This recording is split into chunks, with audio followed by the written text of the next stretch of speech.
Hey guys, it's Amber here with eTrailer, and today we're going to talk about the most important decision of your weekend. Where do you camp? So we're going to look at a few things that you should take into consideration when you're finding the perfect place to set up your tent, although some of this does apply to RV camping as well. So let's get started. So my first tip is to find level ground. This is something that RVers know about very well, but tent campers can learn too.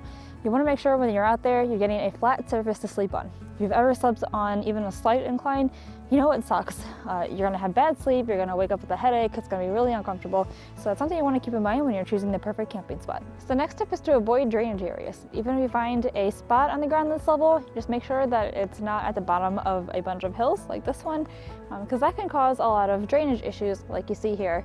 Where water obviously flows downhill, but it flows into your campsite, and nobody wants to wake up to that. So my next tip is to use the sun and the shade to your advantage.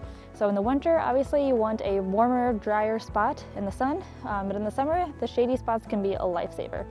You can see here we have a very tiny amount of shade because it is winter and we don't have a lot of leaves to cover us, but we do have a lot of sunny spots, so that's going to be really nice. My other tip is to use the sun as a natural alarm clock to help wake you up in the morning, but be mindful of those afternoon naps if you're somebody who likes to take them like I do, and make sure that the sun isn't going to be in your eyes with how you position your tent in the afternoon. The next tip is to watch out for any dead trees. So you want to make sure that your campsite is set up far away from any branches that look like they're falling. It's kind of hard to tell right now because everything's dead, but in the summer it's a lot easier to find the dead trees and know to avoid them. So you don't want them falling on your tent or puncturing your tent or falling on you. So we found an awesome spot to set up that meets all of our criteria. I went ahead and set everything up, and now we can just enjoy the day. My one last tip for you guys is just to leave everything as good or better than the way you found it so that the awesome spot that you find is also there for next weekend's campers. But if you guys have any questions or comments, leave them in the comments below, and we'll talk to you next time. If you guys like that video, go ahead and check out our next video from us up here.